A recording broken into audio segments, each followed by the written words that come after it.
Assalamualaikum warahmatullahi wabarakatuh. Saya Wenia Oktaviana dari kelas 1 PK1. Di sini saya akan menjelaskan tentang tabel rasio untuk membandingkan perusahaan satu dengan perusahaan lainnya. Mana yang lebih bagus dan tepat untuk dipilih. Di sini ada 3 perusahaan yang akan dibandingkan dari sektor perdagangan besar barang produksi. Yang pertama, perusahaan LTLS atau Lautan Luas Tbk. Yang kedua, perusahaan SDPC atau Millennium Pharmacon INT Tbk. Dan yang terakhir, Niche atau Multi Indo Citra. Bisa kita lihat apa saja sih yang perlu dipertimbangkan investor sebelum menanam sahamnya dalam perusahaan tersebut. Pertama, kita lihat dulu ROE-nya atau Return on Equity, yaitu seberapa besar perusahaan tersebut menghasilkan laba atau mengelola ekuitas atau modal untuk menghasilkan laba bagi para pemegang saham. Kita lihat ROE perusahaan LTLS atau Lautan Luas Tbk sebesar 9,404%. Dan bagaimana sih cara menghitungnya? Kita lihat cara menghitung ROE, yaitu laba dibagi ekuitas. Labanya sebesar 180 triliun 560 miliar. Dibagi ekuitas sebesar 1 triliun 920 miliar.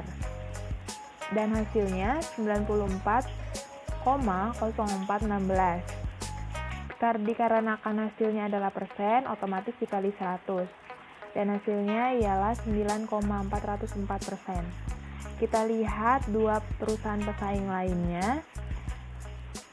ROE pada perusahaan SDPC sebesar 3,34%. Dan pada perusahaan Niche sebesar 3,83%.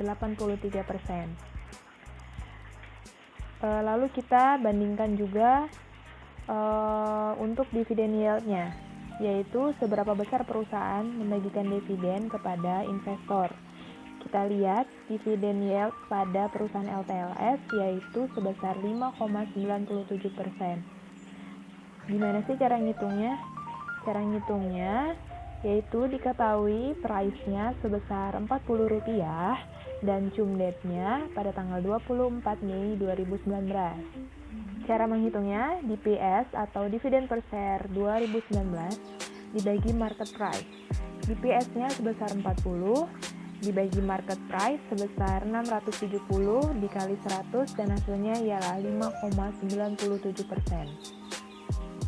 Lalu untuk pertimbangan yang ketiga, kita harus melihat EPS atau Earning per Share atau laba per lembar saham. Bisa kita lihat di perusahaan LTLS atau Lautan Luas Tbk itu sebesar 116, lalu IPS pada perusahaan SDPC sebesar 6, dan yang terakhir IPS pada perusahaan Niche sebesar 56. Selain dari ketiga itu, kita juga harus membandingkan DER atau Debt Equity Ratio, yaitu rasio hutang perusahaan tersebut. DER pada perusahaan LTLS sebesar 1,92 kali. Cara menghitungnya yaitu liabilitas dibagi ekuitas. Liabilitasnya sebesar 3 triliun 700 miliar dibagi ekuitas sebesar 1 triliun 920 miliar dan hasilnya ialah 1,92 kali. Kita lihat dua perusahaan pesaing lainnya. DER pada perusahaan SDPC sebesar 4,05 kali dan DER pada perusahaan Niche sebesar 0,55 kali. Jadi kesimpulannya ialah perusahaan LTLS-nya yang pantas untuk para investor menanamkan atau meletakkan sahamnya pada perusahaan tersebut. Kenapa? Karena kita lihat ROE pada perusahaan LTLS ialah yang paling besar di antara dua perusahaan lainnya. Artinya apa? Perusahaan LTLS lah yang bisa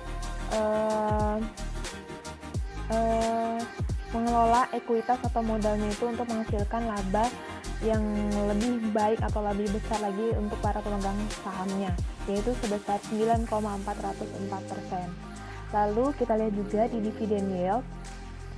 Ketiga perusahaan ini yang paling besar dividen yield-nya yaitu pada perusahaan LTLS juga, yaitu sebesar 5,97%.